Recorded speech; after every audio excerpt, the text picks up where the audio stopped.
एक मिनट थोड़े शांति का दान दे।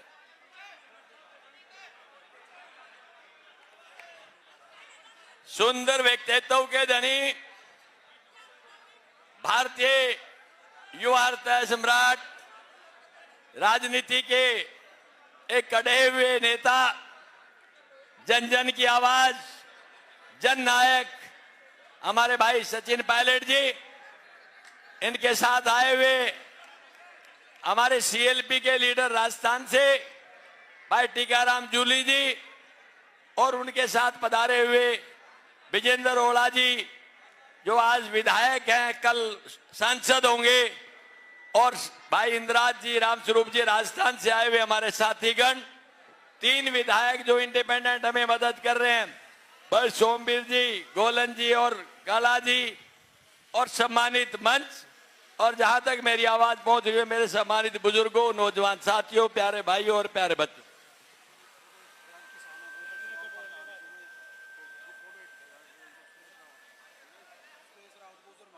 एक गुर्जर महासभा के किसानों के नेता सुरेश रावत जी, वह यहां उपस्थित समस्त सरदारी, सबसे पहले तो मैं आप सबका धन्यवाद करता हूं कि इतनी गर्मी के बावजूद आप अपने नेता के इंतजार में घंटों तक रहे और आपने पसीना बहाया। मैं एक विश्वास दिलाता हूं कि आपका ये पसीना जाया नहीं जाएगा। आने वाली 4 तारीख को ये पसीना रंग लेकर के आएगा। उस दिन आपको इस बात का एहसास होगा कि हमने सचिन पायलट जी के इंतजार में क्यों किया। सम्मानित दोस्तों, भाई सचिन जी एक ऐसे नेता हैं, एक ऐसे परिवार से संबंध है जिसने इस देश को दिशा और दशा देने की बात की। स्वर्गीय राजेश पायलट जी जो किसान नेता के रूप में प्रख्यात रूप से जाना जाता था, मेरा संबंध तो इस परिवार से सबसे पहले स्वर्गीय राजेश पायलट साहब से हुआ, फिर माता श्री आई उनसे हुआ, और भाई आज मेरा अपने भाई के साथ भी संबंध है। जब जब मुझे जरूरत रही है इस भाई ने हमेशा आकर के न केवल पीठ तब दवाई बल्कि हिम्मत हौसले से मदद की है। मेरे पास शब्द नहीं है जिनसे मैं इनका धन्यवाद कर सकूं, लेकिन आज जो आपका जोश नजर आ रहा है वो इस बात का प्रतीक है कि आपने भी एक भूमिका तैयार कर ली है यहाँ भाजपा को शिकस्त देने की। जो लोग आज नारा लगाते 400 पार, उनका ये नारा वैसा ही साबित होगा जैसे 75 पार का पिछली लोक विधानसभा में हुआ था। और अगर 400 पार की बात करके घमंड करते हैं तो मैं इतना कहना चाहूंगा, मत कर इतना गुमा है भाजपा के हुक्मरां, हमने तो देखा है चढ़ते सूरज को भी ढलते। इनका सूरज ढलने लग रहा है, आपसे कोई चूक नहीं होनी चाहिए। अगर आपसे कोई चूक हुई तो इसका मतलब ये कहा जाएगा कि लम्हों की गलती को सदियों ने भोगा है। लेकिन मुझे पूरा भरोसा है कि आप लोग ऐसा कभी नहीं होने देंगे। इन लोगों ने कोई वर्ग अछूता नहीं छोड़ा जो पीड़ित ना हो, कोई ऐसी क्लास नहीं छोड़ी जो निराश ना हो। इसलिए एक टाइम था जब लोग कमल के फूल की बात करते थे। आज तो क्या है कि कैसे कैसे मंजर सामने आने लगे हैं, लोग गाते गाते चिल्लाने लगे हैं, अरे बदल जाओ लोगों, अब तो कमल के फूल भी मुरझाने लगे हैं। और वो आपने मुरझा दिए, और उसके लिए हमारे भाई सचिन जी की बहुत सक्रिय भूमिका है। पूरे हिंदुस्तान के इस कोने से उस कोने तक जहां जाते हैं अपने एक अमिट छाप छोड़ के जाते हैं। मैं तो इतना ही कहूंगा, ये समय बार बार नहीं आता, ये समय बदलाव का है, और इस बदलाव के अंदर अगर आपने अपनी भूमिका निभा दी तो मैं समझता हूं निश्चित तौर पे 4 जून को जो रिजल्ट आएगा वो ऐसा ऐतिहासिक होगा, भारी मतों से आपकी विजयश्री होगी।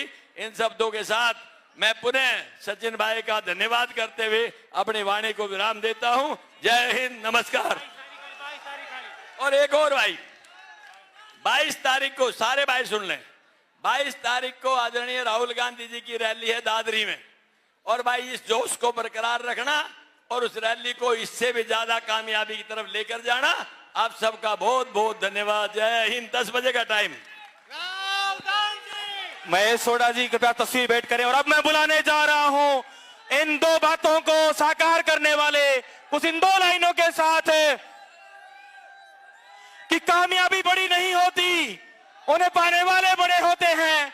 दरारें बड़ी नहीं होती, उन्हें भरने वाले बड़े होते हैं। इतिहास के पन्नों पर देख लेना, यही लिखा मिलेगा कि जीतने वाले बड़े नहीं, उन्हें जिताने वाले बड़े होते हैं। सचिन पायलट जी।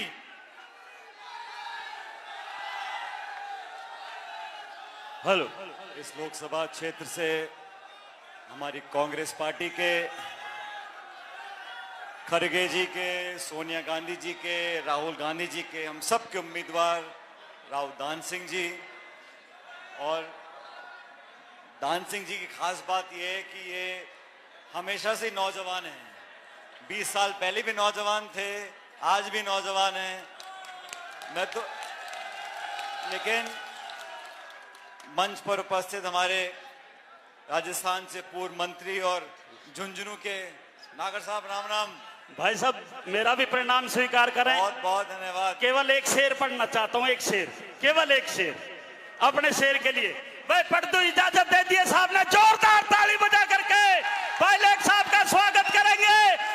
सचिन पायलट, रावदान से भाई सुन ले, एक शेर सुना रहा हूं अपने भारत के शेर के लिए।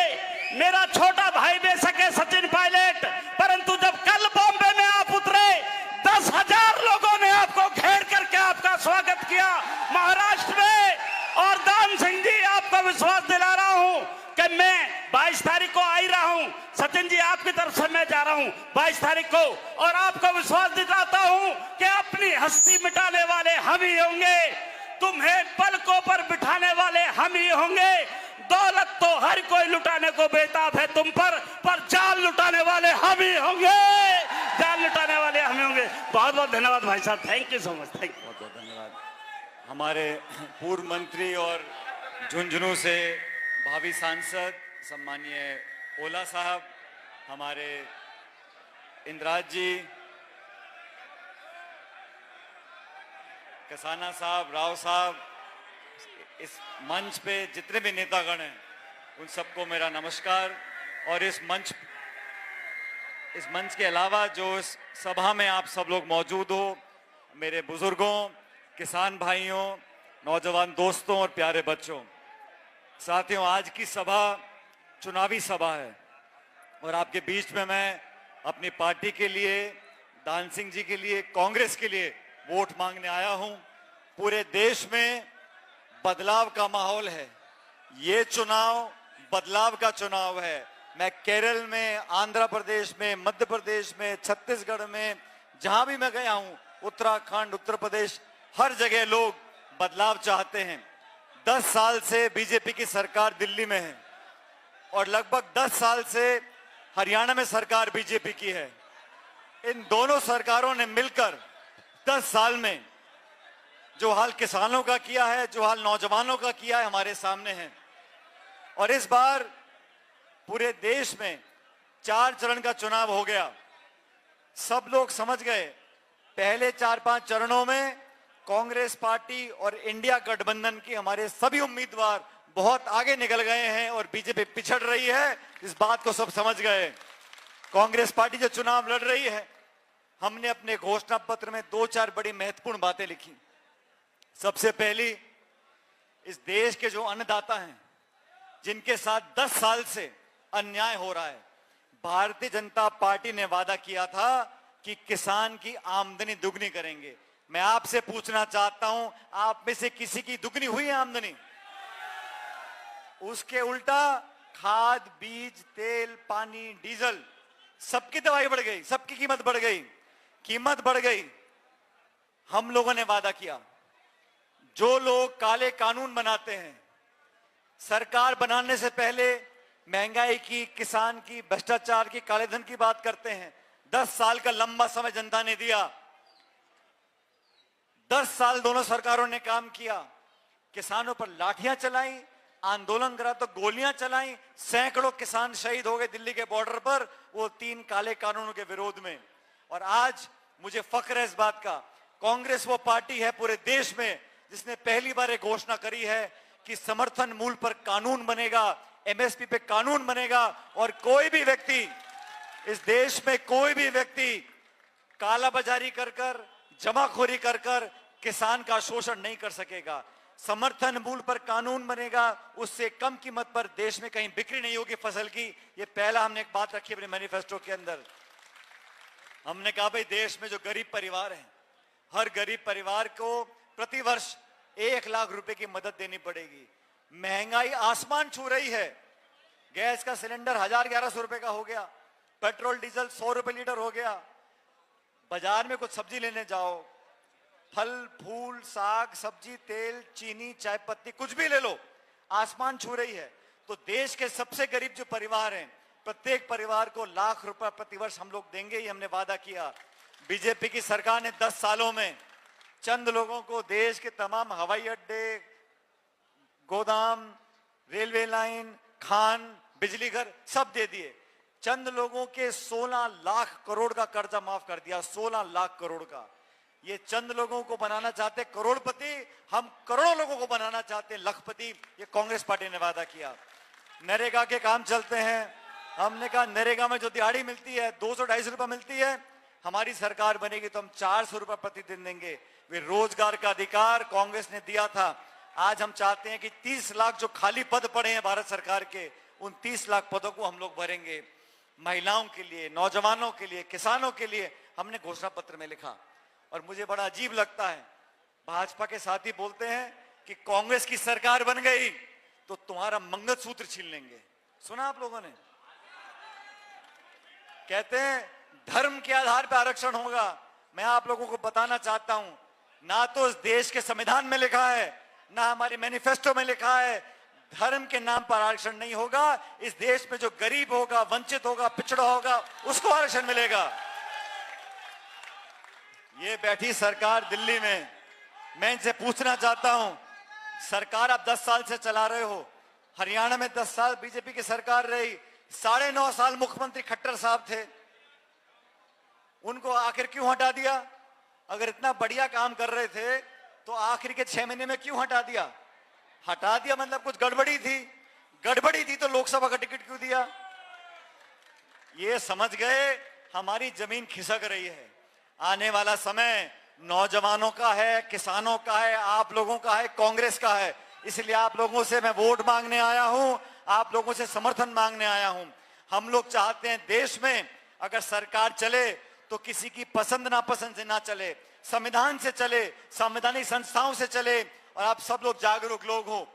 इस देश में दुनिया बोलती है कि भारत का लोकतंत्र बहुत मजबूत है, भारत में जमहूरियत बहुत मजबूत है। क्यों है? क्योंकि 70 साल से जो भी कोई सरकार आई है उसने संस्थाओं को मजबूत किया है। लोग कहते हैं वोट पड़ती है, वोट तो बहुत देशों में पड़ती है, वोट तो रूस में पड़ती है, पाकिस्तान में पड़ती है। वोट डालने का अधिकार लोकतंत्र नहीं है। लोकतंत्र का मतलब है मजबूत विपक्ष हो, मजबूत संस्थाएं हो, मजबूत मीडिया हो, सवाल जवाब हो, संसद में चर्चा हो, जवाबदेही तय हो। ये ऐसे लोग हैं साथियों, इन्होंने चलते चुनाव में, सबसे बड़ी पार्टी कांग्रेस पार्टी विपक्ष की है, चलते चुनाव में कांग्रेस पार्टी के खाते सीज कर दिए बैंक के, चलते चुनाव में 2 मुख्यमंत्रियों को जेल में डाल दिया, 147 सांसदों को एक दिन में निलंबित कर दिया और संसद में कानून पास कराते हैं।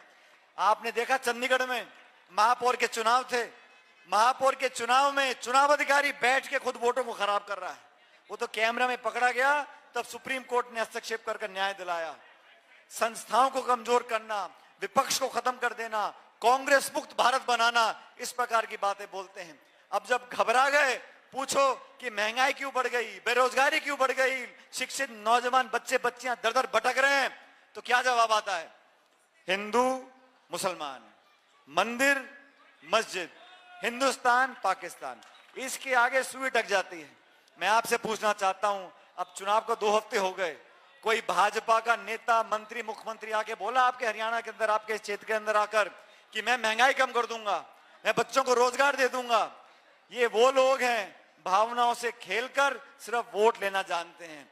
आज पूरे हरियाणा में, और एक बात और सुन लो, ये तो लोकसभा के चुनाव हैं, चंद महीने के बाद विधानसभा चुनाव होंगे।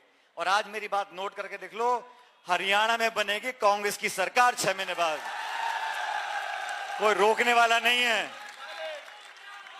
और आप सब लोग, ये रहा हमारा राजस्थान, हमारा आपका, सुनो, हमारा आपका रोटी बेटी का रिश्ता है और राजस्थान और ये क्षेत्र बिल्कुल लगा हुआ है, तो यहाँ की महक जयपुर तक जाती है। इसलिए आप लोगों से बोल रहा हूं, पहले तो यहाँ सारी सीट लोकसभा की कांग्रेस पार्टी को जिताओ, 6 महीने के बाद आप यहाँ पे सरकार कांग्रेस की बनाओ और 2028 में राजस्थान में कांग्रेस सरकार हम लोग बना के देंगे आप लोगों को। ये जाति, बिरादरी, धर्म, भाषा, इस पर वोट लेना चाहते हैं। हम वोट लेना चाहते हैं सरकार कांग्रेस की हरियाणा के अंदर 10 साल मनमोहन सिंह जी की सरकार थी, हम लोगों ने क्या कानून बनाए, नरेगा का कानून बनाया, रोजगार का अधिकार दिया, शिक्षा का अधिकार दिया, खाद्य सुरक्षा का अधिकार दिया। इन लोगों ने क्या किया, नोटबंदी, जीएसटी, 3 काले कानून, और जब कोरोना चल रहा था तो थाली बजवा रहे थे।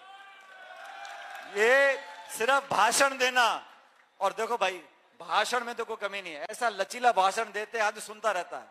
अब कोई टीवी चैनल खोल लो, वही फोटो वही फोटो वही फोटो, अखबार में, टीवी में, झंडे में, बैनर में, पोस्टर में, मोबाइल पे, व्हाट्सएप पे वही भाषण, वही आश्वासन, वही जुमले।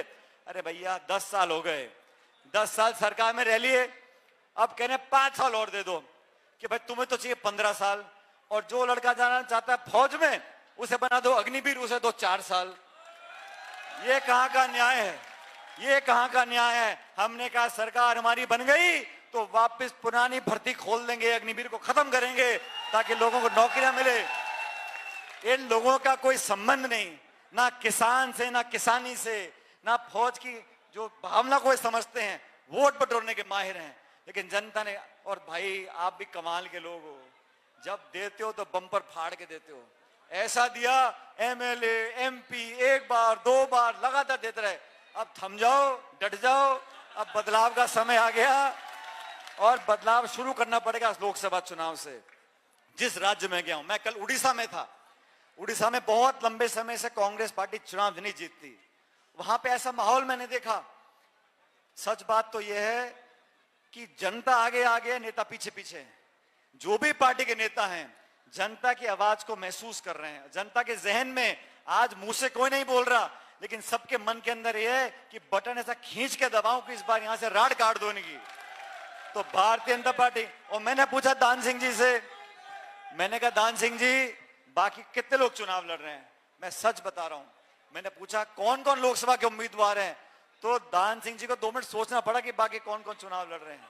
तो कृपया करके अपना वोट बर्बाद मत करना, वोट वहां देना जहां उसकी कीमत हो, और जो जीत रहा हो तो कांग्रेस पार्टी को हाथ का निशान है, बटन दबा के जिताना है। आप लोग वोट देकर जिताओ, कांग्रेस पार्टी जीत कर जाएगी, और आप लोगों के आशीर्वाद से जो बदलाव देश में हो रहा है, 4 जून को मतगणना है। हम भाजपा की तरह नहीं बोलते 200 पार, 300 पार, 400 पार, 500 पार। अरे भाई जब तुम्हारे 400 पार ही हैं तो चुनाव काय को करा रहे हो। ये जनता किसी के काबू में नहीं है। 2004 में वाजपेयी जी प्रधानमंत्री थे, इंडिया शाइनिंग बोलते थे, और जब पेटी खुली, जब सरकार बनने का टाइम आया तो कांग्रेस की सरकार बनी है। और 2024 में 20 साल के बाद वही इतिहास दोहराया जाएगा, कांग्रेस इंडिया गठबंधन की सरकार बनेगी। लेकिन इस सरकार के बनने में, इस सरकार के निर्माण में आप सब लोगों की आहुति चाहिए। आप सब कांग्रेस को जिताओगे कि नहीं जिताओगे? अरे मेरे बाद यहाँ बड़े भाषण देने वाले आएंगे, अलग अलग बीजेपी के मुख्यमंत्री, बीजेपी के बड़े बड़े नेता। तो अरे दादा रुक जा, मैं ये भाषण देके जा रहा हूँ बावल, लेकिन मैं अगर मुझे कोई पूछे चंडीगढ़ दिल्ली से कि इस लोकसभा क्षेत्र का परिणाम क्या आएगा, तो मैं बोल सकता हूं कि कांग्रेस जीतेगी नहीं जीतेगी। ना आवाज नहीं आई। वो पीछे वाले क्या बोल रहे हैं, पीछे वाले सुनो, जात पे ना पात पे, वोट पड़ेगी हाथ पे। मेरे साथ जोरदार नारा देना, और लगना चाहिए कि आप नारा दे रहे हो, आवाज पूरे हरियाणा जाने चाहिए। कांग्रेस पार्टी, साइड वाले नहीं बोले, दोनों साइड वाले, कांग्रेस पार्टी। और ये इतना जोर का नारा कि दिल्ली तक आवाज जानी चाहिए, दिल्ली तक, ठीक है? क्यों भाई, ठीक है? कांग्रेस पार्टी, बहुत बहुत धन्यवाद। राम राम साहब।